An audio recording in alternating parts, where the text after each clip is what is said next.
Thank you so much for that introduction. And I promise you, this is going to be a high-energy, fast-paced session. I know we are the stopgap before lunch, but it's going to be worth it. It will increase your appetite for lunch. It will also increase your appetite for working in sales, because that's what this is all about. This is one of the many Leap to Lead sessions we're hosting here over the next 3 days. Bite-sized courses, really, in the how-to, how not to, and also some hints and tips from experts that really know. Now, this one is all about women in sales. And for me, I started in sales 29 years ago at Dennis Publishing. There's a few Dennis alumni here. There they go. Shout out to the Dennis crew. And I've loved working in sales. And I kind of want it to be that women really love working in sales. And the question is, why aren't they leaping into sales? What's stopping them? What are the barriers? Are they an illusion rather than fact? And can we try and help people and help women think this is a great job to work in? So with me today, I've got 3 incredible people of Suze, Rob and Sara who are going to tell you all about it. So first up, if you can each introduce yourself and your company and also tell me an attribute that you think a brilliant salesperson should have. Cool. Hi everyone, I'm Suze from esbconnect. So I founded esbconnect and we're a addressable data set for omnichannel marketing. One attribute for sales, I would say adaptable. Is this working? Perfect. I'm Rob from GumGum, a contextual intelligence company. I'm going to say there's 3 traits. Sorry. You can have 3, Rob. You're I think allowed. the first one is empathy, because everyone we're meeting has a challenge, a marketing challenge normally. The second one is active listening. And then the third is the art of persuasion. That all 3 combined are very important traits for sales. Thanks, Rob. You stole my line. Sara, Vincent That's here. because he stole 3. Yes, I know. Well, I have 1, but with 3 disguised underneath. So, yes, I'm the MD for Utiq for the UK. We're a joint venture between 4 of the largest telcos in Europe, bringing a persistent identifier to digital advertising and changing the game. Sales attribute, I would say empathy. So that's like my number 1. But empathy for me is such a massive umbrella that there is so many elements within it, and part of that I think is the ability to understand like what your audience is actually going through. So if you can recognise where people are coming from, you can much more easily address and find the solution for them. I think this is strange though, because all those attributes that the 3 of you have listed, I would identify as really strong characteristics that women have. Sara, staying with you, what is it then that we're falling short on? What is it that's stopping women leaping into sales? So I did a little bit of research on this because I think that we work in an industry, and my experience is that there are actually is quite a good representation of females in the sales roles in digital advertising. And Google said it was about 45% female, right, which is good. But then if you start to then look at the leadership roles within sales, that's where it really just falls off a cliff. And so I'm not sure why that happens, because I do think that we're quite inclusive in the very early stages, and that women are not massively deterred by coming into sales within this industry. It's just what is happening at that higher level, like what happens in those more senior roles. And I think that's probably what we'll get to. But obviously, I can tell you, I think it's because there is more pressure involved. It requires perhaps less flexibility than women have traditionally, and just going almost to the core of like under the perception of what a senior sales leader looks like, and maybe women don't actually see that reflective in themselves. So it's interesting, and Rob, you buck the trend at GumGum, and I know you're about to say this, but you have a higher percentage of women on your team. Can I ask you this though? Firstly, how do you do it, and how have you done it of getting more women than men on your team? And secondly, Sara, you touched on it, as they become leaders, is it that unpredictability? You know, there's a hell of a lot of risk, possible insecurity with sales roles and leadership roles within sales. Is that a stopper? I can only reference from my own experience, but yes, so 60% of the GumGum sales team is female. We have our head of sales is female as well. How did we do it? We hired the best people. There was no relevance we were picking and choosing based on gender. It was just who was the best person for that fit. And I think you have sales organizations in 2 phases. You've got kind of telesales, like hardcore sales, insurance, cold calling, consultancy sales, which most of us are in that consultancy phase, and I think it's different skill sets for that. So you might see more of the telesales, more male focused, and more of the consultancy sales, more of the softer kind of, and also hard skills as well. But I think the challenge, and like we said, we'll come on to it, which I'm seeing at the moment, which is that senior side of it. It's the responsibilities that women have to take on in terms of the family. And I'm seeing a lot of that in terms of childbearing and kind of moving into that. If a company cannot offer the flexibility that an individual requires, doesn't matter if you're female or male, that's where it stops individuals, and it affects the female gender a lot more, I find, if a company cannot be flexible when kind of going through childbirth and other areas. So that's what I'm seeing, and that's what we've experienced. I'm going to stay with you, Rob, and I'm picking on you slightly here, that there's always a probably an untrue belief that sales is a boys' club, it's the whining and the dining. I know it was back in the 90s, and I loved it. But is that, when you say about flexibility, especially for mums, is the fact that it's after hours selling, and that's a big part of the role, is that a problem? So I've been in sales for 20 odd years as well, we'll say roughly that. The boys' club was there. It was there back in the day. There was a lot of drinking, there was a lot of out with people, and it still exists at this moment. And yes, it is a challenge if you're 38, 48, whatever it is, kind of going out drinking and things like that. I just don't think it's as prevalent these days. But again, I think a company needs to be flexible. That if an individual was very skilled at going out and kind of entertaining and engaging with clients and winning business in that way, they still need to mature. So I think a company needs to evolve with their team, and that's where the challenge is. I've seen a lot of companies that will not evolve, will not change, will not iterate, and it removes a lot of their senior talented people because they just won't evolve with them. So that's the challenge. So I'm coming to you, Suze, because I know esbconnect is an incredible company. I'll let you take that mic. But I know it's been a challenge of getting female CVs through the door. Has that been the case? Yeah, so we've been hiring for salespeople for the last year and a half, and we've probably seen like 5 CVs for girls coming through. We have been hiring more at the senior level, and we're just flipping back to more junior hires, and we have seen more female CVs come through at that level. But I do think it is about, even, I know since COVID, the world has changed in the sense of less networking happens out of hours. A lot of the approaches are not necessarily having to be in person. You can do video calls. But I think the reason why you probably don't see women at a more senior level was because traditionally a lot of that networking happened, post working hours, where they would be at home picking up from nursery, etc. And therefore they'll always be at a disadvantage because they're not out there meeting new people, drinking, etc. And then I think on the flip side then, at a senior level, you sometimes now see a lot of these early morning breakfasts, which then you get the same issue of like, well, I can't get into central London for 8 a.m. because I need to do the nursery run or I need to get people to school. So I think it's just looking at like, how do we change? If we want more women at a senior level, then there has to be more focus on either work being more flexible with hours, or how do we organise events that allow more of the primary caregiver to be present at them. I mean, it's interesting, and credit to Manifest, because at least this event is over 3 days. You have so much flexibility to make it work for you. Here's a question then. I'm going to come to you, Suze, but feel free to jump in. Is it more about flexibility, or is it more about hard and soft skills? And for example, as a tech company sat in front of me, I had tech companies next to me here.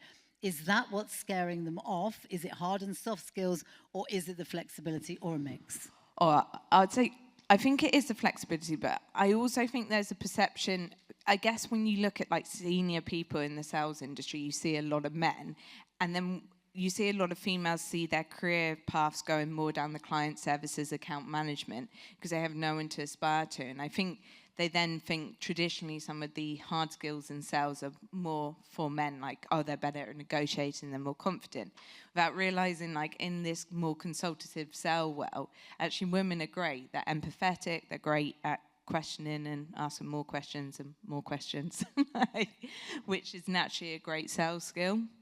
And do you think, so coming to you, Rob and Sara, what are the hard and soft skills that I just mentioned there that are essential? that if people listening here today that want to lead into sales or to lead in sales, what do they need? I think the hard skills, obviously, the soft skills are more of the kind of the empathy and the kind of actively listening. Like, I cannot express how important the word actively listening is. There's a lot of times that I listen to a lot of people, but kind of don't take it in. So actively listening and be able to deliver off the back of it. And there are hard skills, obviously, in terms of activity and kind of winning accounts, losing accounts, and being able to get yourself off the next day and kind of dust yourself and go again. The one thing I do want to say, just go back to your first question related to this, was yes, flexibility is key, but I think the most important thing is the culture and leadership of your organization. If you think about your organization, it is not kind of what do they say, it's what do they do. And I work at an organization which I am so proud of, that our CEO is an openly gay individual that talks about us bringing our individual selves and our authentic selves to us, to the business every single day. It means we are all individual. We all have our own challenges, we all have our own beliefs, we all have our own focuses. But we need to be educated about that. And every single month at GumGum, we educate ourselves about different people and experiences they've had. If I then understand, and I've never been a woman, sorry to kind of remove that, if I can be educated every day about what it is to go through life as a female or as a black guy or whatever it is, I become a better individual and can make more informed decisions. So I think the most important thing, yes, flexibility, is your leadership talks the talk, walks the walk, and actually delivers that and wants everyone to be educated, because then we understand each other's nuances. And Sarah, from your side, you know, again, I come back to the hard, soft skills at Utiq, and it's could be seen as quite a complex topic that you're talking about. What hard, soft skills are needed, and is that ever a barrier? Yeah, it is a combination, but I'm kind of struggling a little bit to think about how do you define a hard skill versus soft skill. For me, if you think of hard skill, probably people are going to be talking about it's the closing, it's the aggressive negotiation, it's that sort of assertiveness, which I think is women have as equal measure to men. But I also think that there is a different way of doing it. So I think it has gone are the days of the kind of the stereotypical salesperson or sales male. Women now are in a position to, or have the attributes to be able to listen, to very quickly understand how they can come to the solution for the client. And I think negotiation is part of everyday life. Like it's just a skill that we have.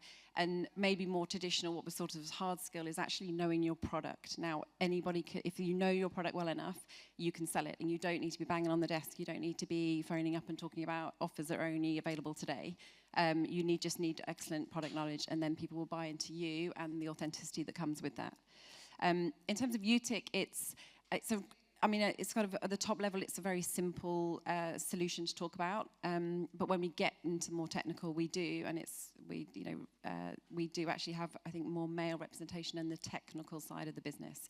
But if we think about sales only, like MDs, for example, we are live in 5 countries in Europe. And 4 of the MDs are female. So we, again, like Rob, very lucky to work in a company which is very positive and forward-thinking in terms of the makeup of the staff we're looking to bring on board. We have principles about not appearing on panels when if it's all male, and it needs to be gender diverse, it needs to be diverse overall.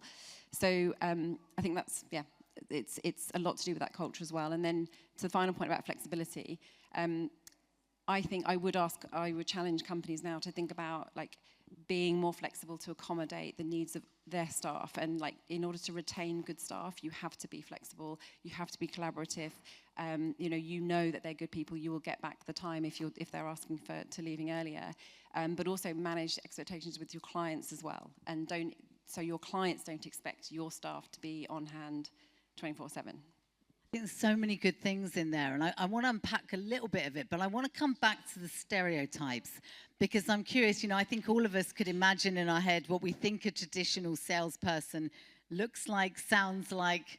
It's probably a little bit like me, actually, because I love selling, and when I do presentation training, I say a lot of it is about prepare, know your product inside out, biggest one of all, smile.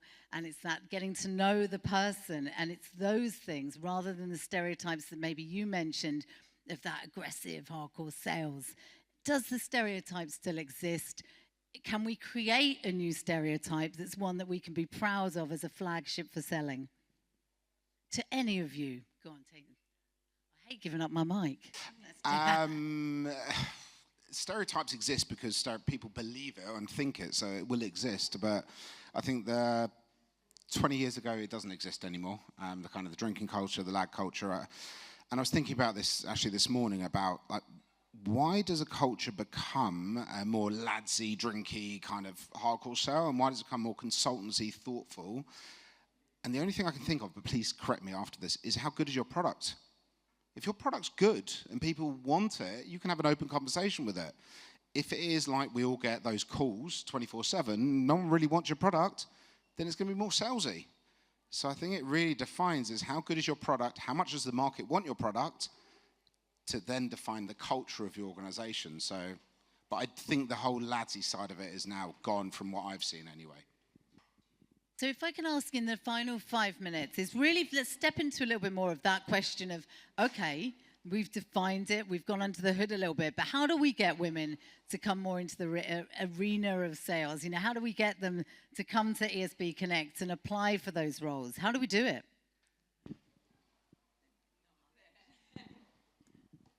I think things like this is great, one, bringing it to the forefront, but also having more people who are in senior leadership roles in sales who are women, so they have people to aspire to, and then highlighting some of the changes in skills, because I think you're right, Rob, like, I don't actually think the stereotype of like your traditional used car salesman is really what people sell like anymore, and I think it's understanding that they do have the skills required for selling, and it is a welcoming industry, and there is actually flexibility. Like, I think the big drinking culture's gone since COVID.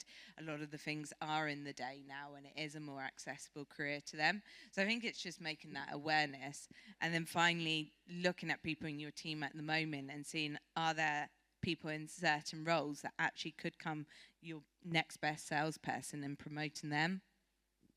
Yeah, I'd say exactly the same thing. I think it's like having conversations like this, having role models for people to see, being more vocal, those women who are very successful in senior sales roles, to just almost put themselves out there a bit more, which I know is not always everyone's forte or really the idea of fun, but I think it's important to create that role model so that new, up and coming women can see that as a role they want to go into. I think before, and I'm going to come to you, Rob, but I want to ask this, because I think it's that role model, right? If anyone here is a salesperson, can they put one arm up, please? Okay, can you put 2 arms up if you really bloody love being a salesperson, if you really own it? Hell to the yeah. Please start saying that, Julie. Love it. Absolutely love it. Proper 2 hands. That's another part, is really being proud of it and owning it. So I want that as a takeaway from me. But Rob, to finish off as well, is finishing off that last question, but also a big one. How do we move that needle? Take it forward. You've done it. You've got 60% women. So I think I agree with everything that was just said. I think you need diverse leadership. Not every business has diverse leadership. So you need to challenge your business. And I know that sounds scary, but if you have a lot of white men that are making decisions, they will be very aligned to white men. If you can educate them, and I'm not saying change the kind of structure of it, but at least educate them, they will make more informed decisions, and over time that could change the culture of the business. If you don't feel confident to do that, get yourself a mentor. Getting a mentor, I think, is one of the most amazing things, because you can then bounce an idea against someone else rather than being fearful of entering that meeting straight away in the boardroom. But having a diverse leadership, and if you don't, challenge your business in an appropriate way. I've challenged every single business. I don't know if my boss Pete is in here, but I challenge every business because I care about what I do. So it's down to you guys rather than just your board, because don't expect them always to make a change. And I'm going to come Sarah and then Sue's parting shot as women, female leaders, strong female leaders. What's your parting shot?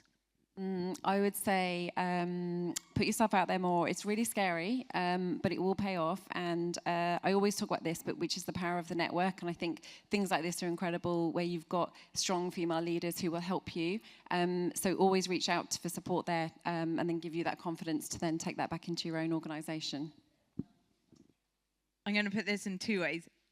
don't see gender. Like, I've never seen it as a female founder. I've never walked into a room and been like, oh, I'm the only female. And then it only occurs to me when someone says it to me, like, oh, there's no other females there. So just forget gender because it doesn't mean anything. But then also on the flip side, embrace gender because that's your individuality. And if you are in a room that it's 99% males, then you're the most memorable person there. So use it to your advantage. So works on both ways.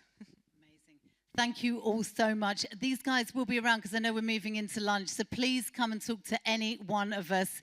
Leap to lead, be strong, be bold, be brave, be you. I will be back here later on, I think about 3 o'clock for Leap to Lead, breaking the age barrier. There is no barrier to being a leader. Come and join me then. But I'll hand back to Hannah. Enjoy your lunch break and thank you very much to our panelists.